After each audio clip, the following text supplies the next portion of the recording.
Baby, you a song, make me wanna roll my windows down. Cool.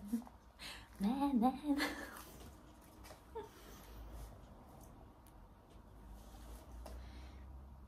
So you may have noticed a subtle change in the titles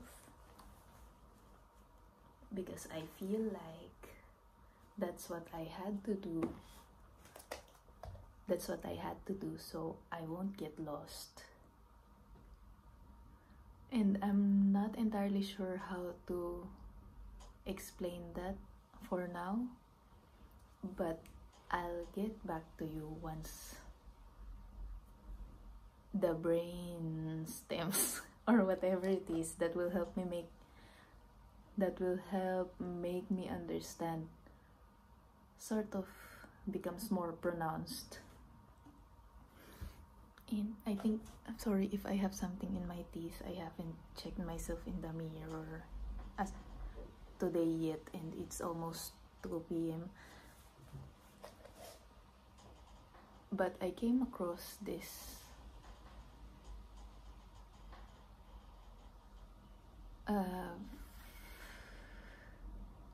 I was washing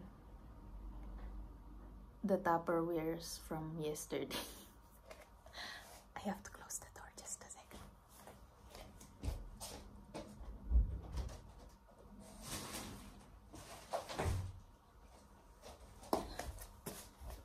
So I have to sit on something that's because right now I'm sitting on the bed frame that is just this stick, and my is complaining, so I'll try to.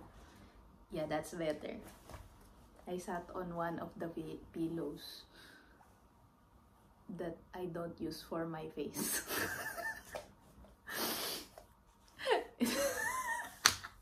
You see, this is what I mean by the subtle change, because I feel like I have more freedom, to be honest.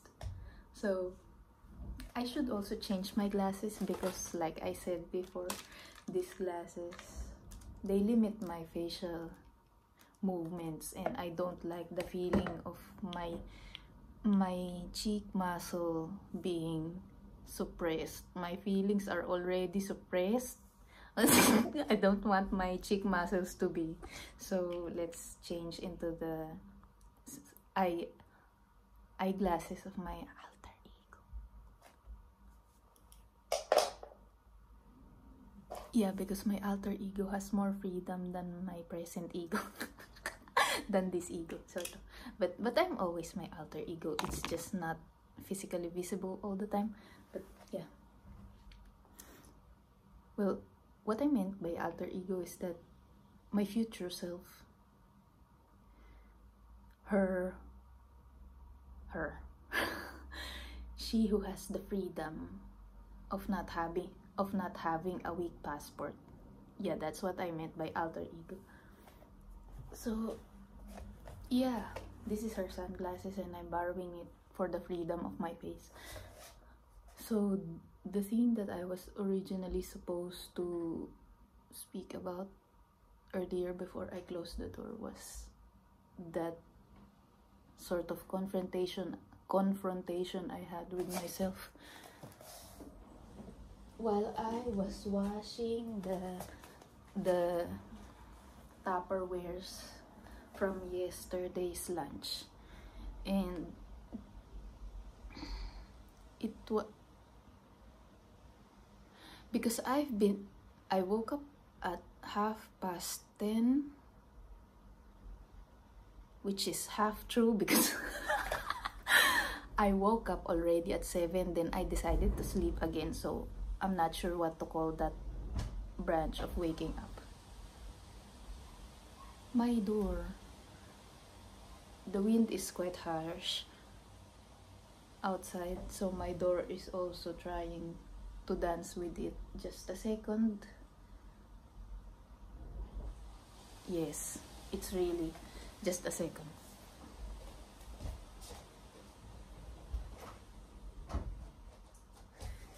I'm back. So yes, So I woke up at second awakening. The second awakening was 10:30.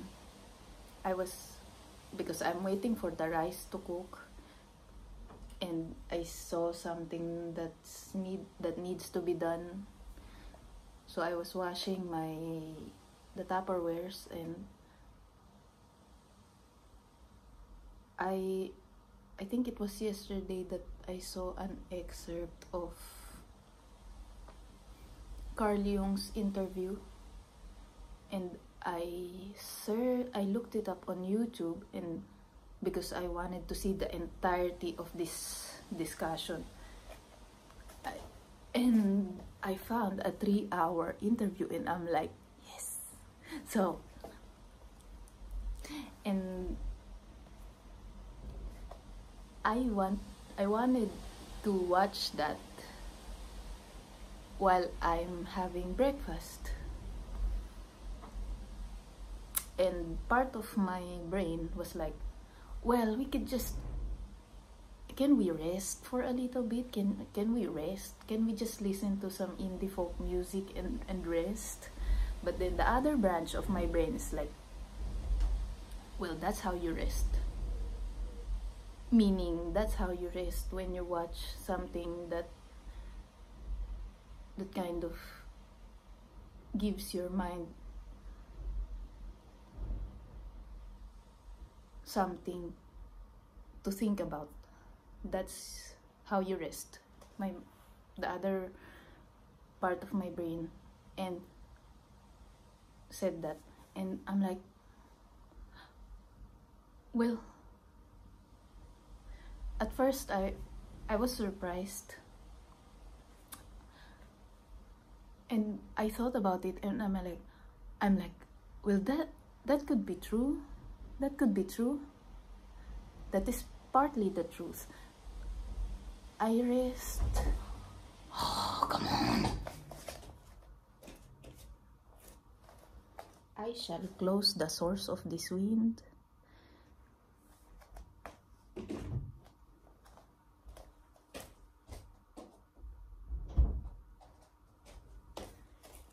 So that's partly true.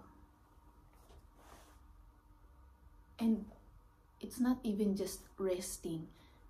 It gives me these complex ideas. When I think about them, they give me two things. They give me rest, and they give me growth at the same time. And is growth feels like a reduction of my experience, but yeah, it gives me rest, and at the same time it also gives me, no, it's not growth, it's energy. It gives me rest and kind of increases my energy levels whenever I entertain complex ideas and I try to think about them. But of course, given that it's a weekend, that has a bigger capacity to be true, because if I apply that, oh, but that gives you a rest thinking about complex things on a Monday after work, it's not as true as it would be on a Saturday morning. So yeah, I can say that it's part of the truth, but it's not always true. So, and I decided to test this hypothesis that what gives me rest and energy is entertaining complex concepts or foreign ideas that I'm very interested in, because that's the thing. I have to be very precisely interested, otherwise it's not gonna work. And one of the major callings in this lifetime is psychology, the human mind, whatever that has to do with the human mind, whether it's the tangible mind or the intangible, whether it's philosophy, whether it's psychology or neuroscience. That's one of the biggest callings of this lifetime. So yeah, this is very interesting to me, the interview of Carl Jung. So I tested it. I watched it. I began the thing. And I am just a third because I had to stop because someone is gonna use the kitchen. No, someone is currently using the kitchen.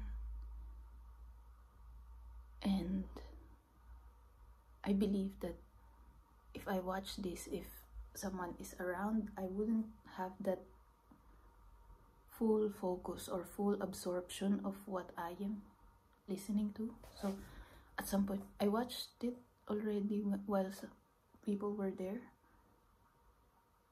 but I stopped somewhere because I feel like this interview has chapters, and the second chapter I stopped at the second chapter so that it will not break the stream that's going on.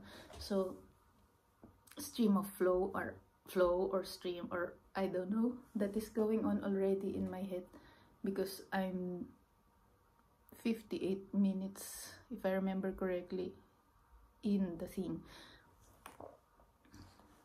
So yeah, and I tested that the theory of what makes me, part of what makes this brain, this mechanism of a brain relax is this sort of, and it is true. I'm surprised. It is true. I feel now that I'm rested, and I feel that I have gained another battery of energy because I'm really interested in what he is talking about, especially that part about introversion and intuition, the introvert intuitive individual, which is your girl. And it's very enlightening to hear his perspective of this, because like you already know, I don't understand a lot of things here. I don't understand, to be honest with you. That's why I'm always asking and always looking for things to have a better understanding of what this mechanism is about. And I'm interested, like I said a million times already. So yeah, it is true. And I also noticed another thing.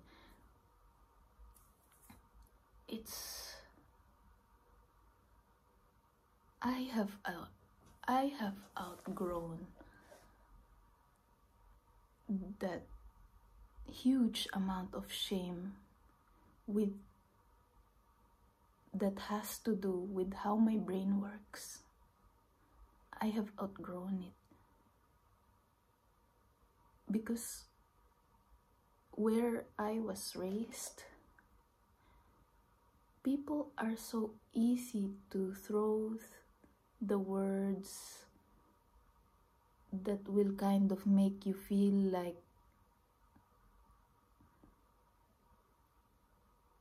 you making efforts to make your intellect blossom or flourish is like thinking highly of yourself, or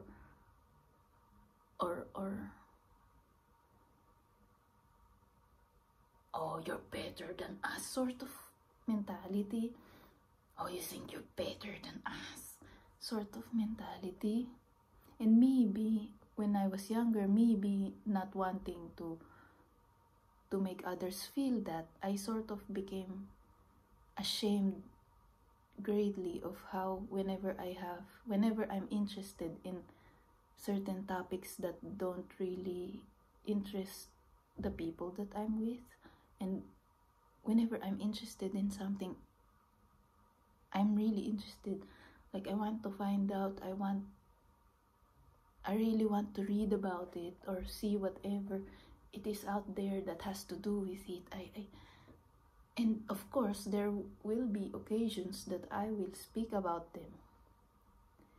And from the looks of the people around me at the time, I was encouraged not to speak about them ever again.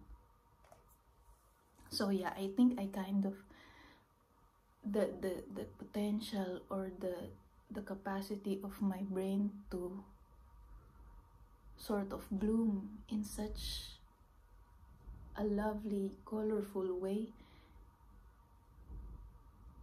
was constricted just because of the voice of a lot of people, or a lot of people that I have met, that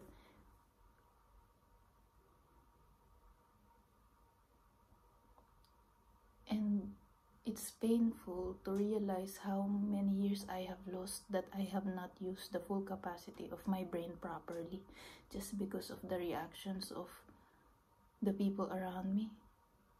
It's painful to realize that that child could have become a doctor by now. I think so.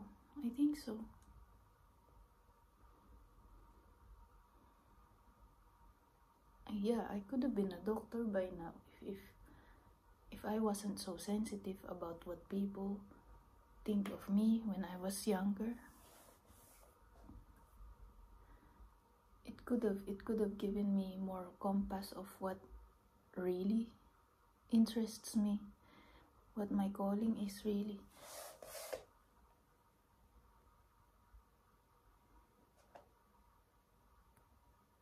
And yeah, now I notice that that's not gonna be the story forever. I will use my brain and I will discover how it works. I will use my mind, maybe not outwardly, but inwardly. And outwardly meaning I'll discuss about it. I'll apply what I've learned, but maybe I'll always be the one who will keep things to myself, which is quite contradictory of what I am doing in these videos, but nobody knows about this. You're the only one from the outside world who knows about that I'm making these videos, so that doesn't count. It doesn't count. There's so much. See, that's why I'm so thankful. That's why I'm so thankful to you for giving me this opportunity. Because it's better to discuss, even if it's just me speaking, because right now you cannot be here. Because writing and speaking, they help with the thinking process. I feel like, because ever since I made these videos, there's such a huge improvement in here and how I live my life in general. So I did notice that there is some kind of help that is coming from talking about what I have learned, or what I have, some insights, or what I have thought of how things have affected me. Yeah, there is. And yeah, it's just nice to reach a point where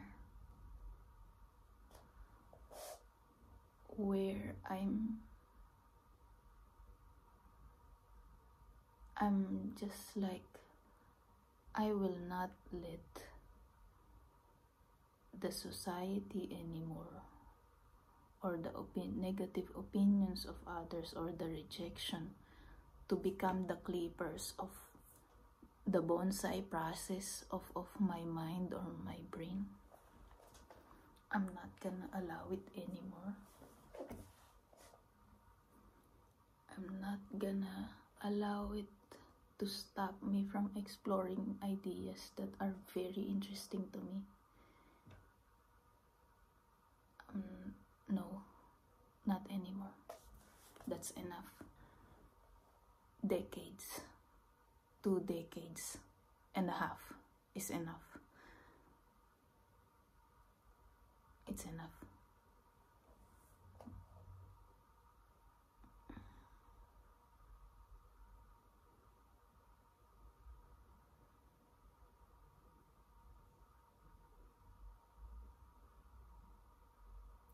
I'm really glad that I found you.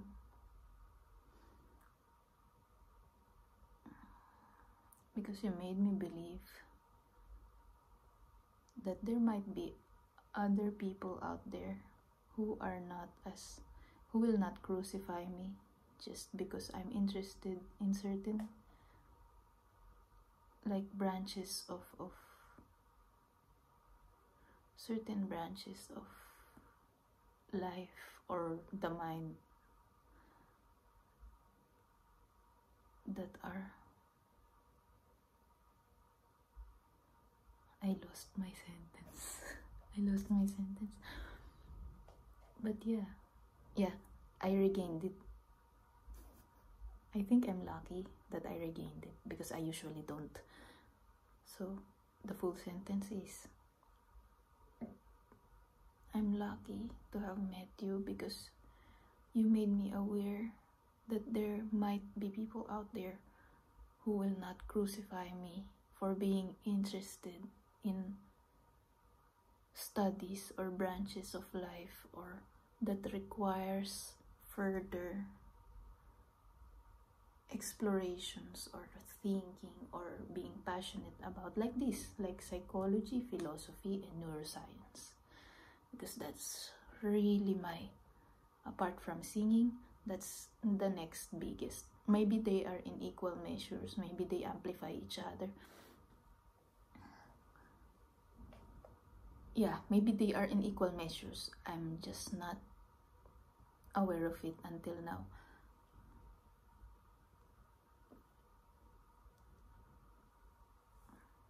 Yeah, because quite frankly, I've read more material concerning psychology than singing. Singing I do. Yeah, singing I do. Psychology I reach or search for this kind of, yeah, you know.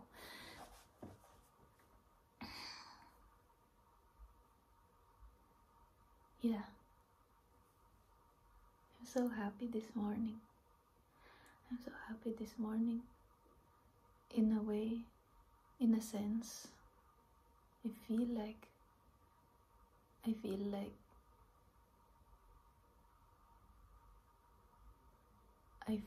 I allowed myself to have the freedom that I have been desiring for.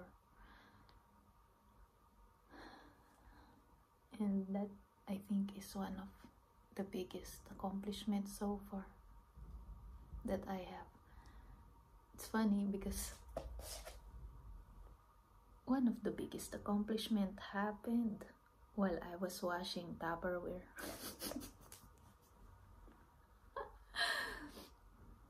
Then again, we're aware that that little thing took years to actually reach there. So, yeah.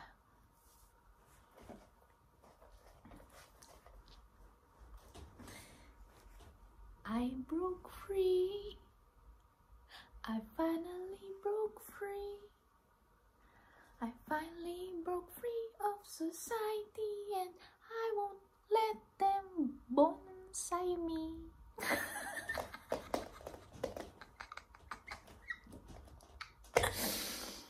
Sorry, I don't have some internal garments, so the girls are dancing. So thank you again for listening as always, and I just realized I have a cup of hot chocolate and it has gone cold by now, but it's alright, I can just microwave it. So thank you again. And I think the title suggests already, but I would like to repeat it because I'm interested in how you calm yourself. What do you say to yourself to kind of dissolve that turmoil of maybe here, I'm not sure, wherever the turmoil is there something that you tell yourself to make it pass faster? Yeah, Yeah, that's what my question is. What do you do to calm yourself? And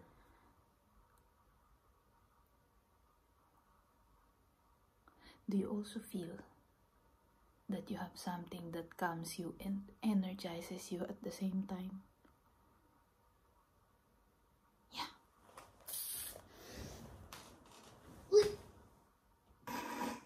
Sorry, I've gone too far.